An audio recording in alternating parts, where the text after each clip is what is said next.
اعوذ باللہ من الشیطان الرجیم بسم اللہ الرحمن الرحیم۔ پیارے دوستو، آج کی اس ویڈیو میں ہم آپ کو ایک ایسے اللہ تبارک و تعالیٰ کے برگزیدہ ولی کہ جس کا ذکر خود اللہ تبارک و تعالیٰ نے قرآن پاک میں فرمایا، ان کا ایک عجیب و غریب قصہ جو کہ دنیا کی سب سے انوکھی اور عجیب و غریب بادشاہت میں پیش آیا، وہ سنائیں گے کہ کس طرح حضرت سلیمان علیہ السلام کی صحبت میں بیٹھنے والے ایک عام سے انسان نے حضرت سلیمان علیہ السلام کے پلک جھپکنے سے پہلے لاکھوں میل دوری پر پڑے ملکہ بلقیس کے تخت کو اٹھا کر حضرت سلیمان علیہ السلام کے قدموں میں لا کر رکھ دیا۔ اللہ تبارک و تعالیٰ کے یہ برگزیدہ ولی کون تھے اور ان کا حضرت سلیمان علیہ السلام کے ساتھ کیا رشتہ تھا، ان کا نام کیا تھا، اور یہ ایسا کون سا عمل کرتے تھے کہ جس کی وجہ سے اللہ تبارک و تعالیٰ نے ان کو جنات سے بھی زیادہ طاقت اور پاور عطا فرمائی تھی، انہوں نے کس طرح ملکہ بلقیس کے تخت کو پلک جھپکنے سے پہلے حضرت سلیمان علیہ السلام کی خدمت میں پیش کر دیا۔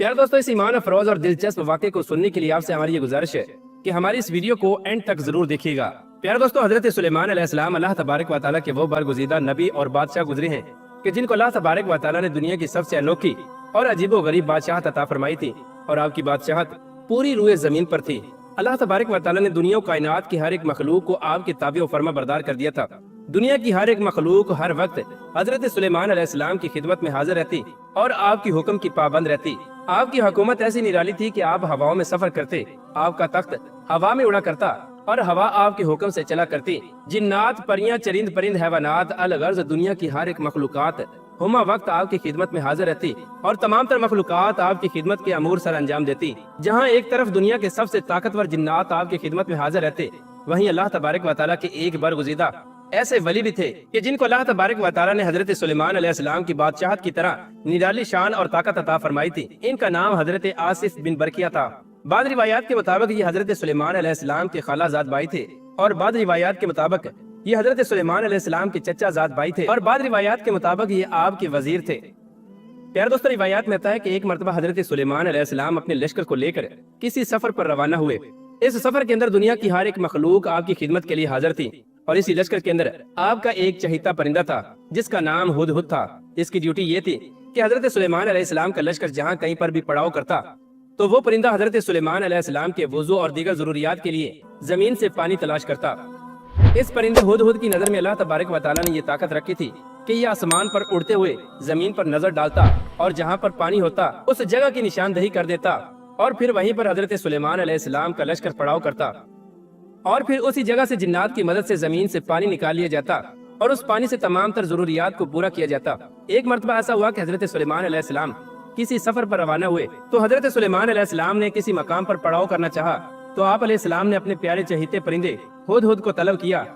تاکہ وہ ان کے لیے پانی تلاش کرے، لیکن اس وقت ہدہد آپ کے لشکر میں موجود نہ تھا۔ اس پر حضرت سلیمان علیہ السلام بہت زیادہ غضبناک ہوئے اور آپ فرمانے لگے کہ آج اگر ہدہد نے اپنے غائب ہونے کی قابل قبول وجہ نہ بتائی تو میں ضرور اس کو سزا دوں گا۔ تو کچھ دیر بعد ہدہد حضرت سلیمان علیہ السلام کی خدمت میں حاضر ہوا، تو حضرت سلیمان علیہ السلام نے غصے میں ہدہد سے پوچھا کہ تو کہاں پر غائب تھا؟ تو اس وقت ہدہد نے حضرت سلیمان علیہ السلام سے معافی طلب کرتے ہوئے یہ عرض کی کہ یا نبی اللہ، میں معذرت چاہتا ہوں، لیکن آج میں نے ایک عجیب و غریب بادشاہت کو دیکھا ہے۔ اس سلطنت کی بادشاہ ایک شہزادی ہے جو کہ بہت ہی حسین و جمیل ہے، اور اس سلطنت کے تمام تر لوگ اللہ تبارک و تعالیٰ کی پاکیزہ ذات کو چھوڑ کر سورج کی پوجا کرتے ہیں، اور اس حسین و جمیل ملکہ کا ایک عالی شان تخت بھی ہے جس کے اوپر طرح طرح کے ہیرے جواہرات جڑے ہوئے ہیں۔ چونکہ حضرت سلیمان علیہ السلام اللہ تبارک و تعالیٰ کے برگزیدہ نبی تھے اور آپ کو پوری روئے زمین کی حکمرانی عطا کی گئی تھی، لہذا جب حضرت سلیمان علیہ السلام نے ہدہد کی یہ بات سنی تو حضرت سلیمان علیہ السلام نے اس قوم کو ہدایت کی دعوت دینے کا فیصلہ کیا اور اس قوم کو اللہ تبارک و تعالیٰ کی وحدانیت کی طرف بلانے کا فیصلہ کیا۔ چنانچہ حضرت سلیمان علیہ السلام نے قوم سبا کی ملکہ بلقیس کی طرف ایک خط روانہ کیا، جس خط کے اندر حضرت سلیمان علیہ السلام نے ملکہ بلقیس اور اس کی قوم کو اللہ تبارک و تعالیٰ کی وحدانیت پر ایمان لانے کی دعوت دی، اور ایمان نہ لانے کی صورت میں ان کے ساتھ ایسی مخلوق کے ذریعے جنگ کرنے کا فیصلہ کیا کہ جن کا مقابلہ کرنے کی وہ طاقت نہیں رکھتے تھے۔ حضرت سلیمان علیہ السلام کا یہ خط لے کر ہدہد ملکہ بلقیس کے محل کی طرف روانہ ہو گیا۔ ملکہ بلقیس اس وقت اپنے محل کے اندر سو رہی تھی، چنانچہ ہدہد ان کے محل کے اندر داخل ہوا اور اس خط کو ملکہ بلقیس کے سینے پر رکھ کر واپس لوٹ آیا۔ ملکہ بلقیس جب نیند سے بیدار ہوئی تو وہ یہ منظر دیکھ کر حیران و پریشان ہو گئی کہ آخر وہ کون سا ایسا شخص ہو سکتا ہے جو میرے محل کے اندر داخل ہو کر میرے سینے پر خط رکھ کر چلا گیا ہو اور ہمیں خبر تک نہیں۔ چنانچہ اس کے بعد ملکہ بلقیس نے اس خط کو کھولا اور پڑھنے لگی۔ اس خط کو پڑھنے کے بعد آپ نے اپنے حواریوں کو طلب کیا اور حضرت سلیمان علیہ السلام کے بارے میں دریافت کرنے لگی کہ یہ کون سے بادشاہ ہیں اور یہ کہاں کے رہنے والے ہیں۔ چنانچہ ملکہ بلقیس کے حواریوں نے ملکہ بلقیس کو بتایا کہ یہ حضرت سلیمان علیہ السلام ہیں जो अपने आप को अल्लाह तबारक व तआला का नबी कहते हैं, लेकिन आपको घबराने की कोई जरूरत नहीं। हम एक ताकतवर कौम है और हम उनका मुकाबला करने की भरपूर सलाहियत रखते हैं। इस पर मलका बल्कीस ने कहा कि ताकतवर कौम होने का हरगिज ये मतलब नहीं कि फौरन जंग के लिए तैयार हो जाना चाहिए, बल्कि हर एक काम को हिकमत अमली से अंजाम देना चाहिए। चुनांचे मलका बल्कीस ने इस बात का अंदाजा लगाने के लिए कि हजरत सुलेमान अलैहिस्सलाम वाकई अल्लाह तबारक व तआला के सच्चे नबी हैं या नहीं, आपने बहुत सारे बेश कीमत तोहफे तहफ तैयार किए और हजरत सुलेमान अलैहिस्सलाम की खिदमत में रवाना कर दिए। आप ये देखना चाहते थे कि अगर हजरत सुलेमान अलैहिस्सलाम वाकई अल्लाह तबारक व तआला के सच्चे नबी हुए तो वो इन तहफ को लेने से इनकार कर देंगे, क्योंकि अल्लाह तबारक व तआला के अंबिया कराम दुनिया से बेनियाज होते हैं और उनको दुनिया की किसी चीज की तलब नहीं होती। और अगर ये महज एक दुनियादार बादशाह हुए तो वो इन तहफ को कबूल कर लेंगे। चुनांचे जब मलका बल्कीस का वो लश्कर बेश कीमत तहफ लेकर हजरत सुलेमान अलैहिस्सलाम की खिदमत में हाजिर हुआ और उन तहफ को हजरत सुलेमान अलैहिस्सलाम की खिदमत में पेश किया गया, तो हजरत सुलेमान अलैहिस्सलाम ने उन तोहफों को कबूल करने से इनकार कर दिया, बल्कि मलका बल्कीस के तहफ लाने वाला वो लश्कर हजरत सुलेमान अलैहिस्सलाम की बादशाहत और आपकी शान शौकत को देखकर हैरान परेशान हो गया। हजरत सुलेमान अलैहिस्सलाम ने मलका बल्कीस के लश्कर से कहा कि मुझे इन तहफ की कोई जरूरत नहीं, मुझे अल्लाह तबारक व तआला की जात ने बेपनाह नेमतों से नवाजा है।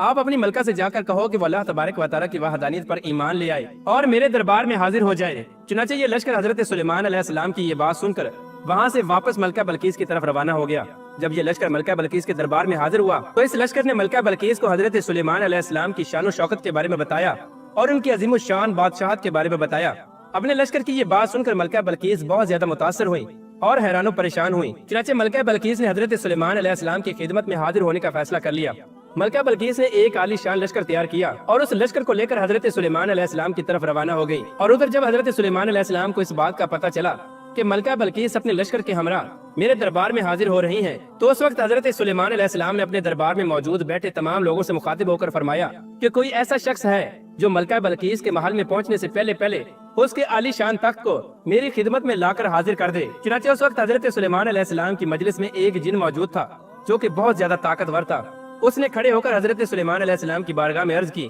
कि या नबी अल्लाह, मैं आपकी मजलिस बर्खास्त होने से पहले पहले वो तख्त आपकी खिदमत में लाकर हाजिर कर सकता हूँ। तो इस पर हजरत सुलेमान अलैहिस्सलाम ने फरमाया कि नहीं, मुझे ये तख्त इससे भी पहले चाहिए। इस पर एक दूसरा जिन खड़ा हुआ और वो हजरत सुलेमान अलैहिस्सलाम से कहने लगा कि या नबी अल्लाह, आप अपनी नशिस्त से खड़े होकर दोबारा बैठे, इससे पहले पहले मैं मलका बल्कीस का तख्त आपकी खिदमत में लाकर पेश कर सकता हूँ। चुनांचे उस वक्त हजरत सुलेमान अलैहिस्सलाम ने फरमाया कि नहीं, मुझे वो तख्त इससे भी पहले चाहिए। उस वक्त अल्लाह तबारक व तआला के वो बरगुज़ीदा वली कि जिनको अल्लाह तबारक व तआला ने अपने खास इल्म और खास फजल से नवाजा था और जिनको अल्लाह तबारक व तआला ने अपना खास कुर्ब अता फरमाया था, वो खड़े हुए और हजरत सुलेमान अलैहिस्सलाम की बारगाह में अर्ज करने लगे कि या नबी अल्लाह, मैं आपके पलक झपकने से पहले पहले मलका बल्कीस का तख्त आपकी खिदमत में पेश कर सकता हूँ। चुनांचे उस वक्त हजरत सुलेमान अलैहिस्सलाम ने अल्लाह तबारक व तआला के उस बरगुज़ीदा वली हजरत आसिफ बिन बरखिया ने हजरत सुलेमान अलैहिस्सलाम की पलक झपकने से पहले पहले लाखों मील दूरी पर पड़े मलका बल्कीस के तख्त को उठाकर आपके कदमों में लाकर रख दिया। प्यारे दोस्तों, आखिर हजरत आसिफ बिन बरखिया ने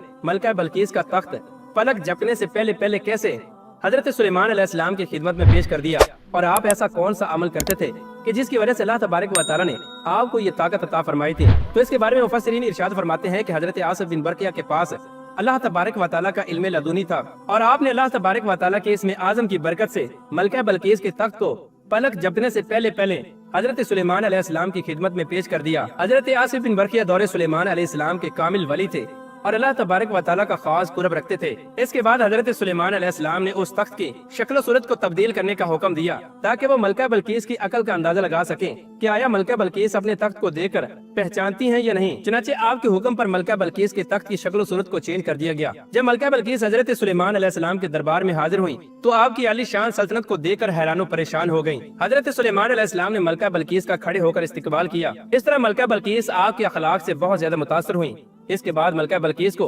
उनका तख्त दिखाया गया और उनसे पूछा गया कि आप जानती हैं कि ये तख्त कौन सा है। तो मलका बल्कीस अपने तख्त को देखते ही पहचान गईं कि ये तो मेरा तख्त है और दिल ही दिल में ये सोचने लगी कि आखिर ये तख्त मेरे महल से यहाँ पर कैसे आया। उस वक्त आप ये समझ गयी कि ये किसी आम इंसान की बात नहीं बल्कि ये अल्लाह तबारक व तआला के सच्चे नबी हैं और अल्लाह तबारक व तआला का सच्चा नबी ही ऐसा काम कर सकता है। इसके बाद मलका बल्कीस ने हजरत सुलेमान अलैहिस्सलाम के सामने अल्लाह तबारक व तआला की वहदानियत का इकरार किया और सूरज की परस्तिश को छोड़कर अल्लाह तबारक व तआला की वहदानियत पर ईमान ले आई और हजरत सुलेमान अलैहिस्सलाम की दावत हक को कबूल करके मुसलमान हो गयी। प्यारे दोस्तों, इस बात के अंदर कोई शक नहीं कि जो अल्लाह तबारक व तआला की पाक जात का हो जाता है तो फिर अल्लाह तबारक व तआला की पाक जात भी उसी की हो जाती है। اور اس دنیا و کائنات کی ہر چیز اسی کی ہو جاتی ہے، کیونکہ اللہ تبارک و تعالیٰ نے دنیا و کائنات کی ہر ایک چیز کو اور ہر ایک نعمت کو اپنے بندے کے لیے پیدا فرمایا ہے، اور اپنے بندے کو صرف اپنی ذات کے لیے پیدا فرمایا ہے، جیسا کہ اللہ تبارک و تعالیٰ فرماتا ہے وَمَا خَلَقْتُ الْجِنَّ وَالْإِنسَ إِلَّا لِيَعْبُدُونَ، کہ میں نے جنوں اور انسانوں کو صرف اور صرف اپنی عبادت کے لیے پیدا فرمایا۔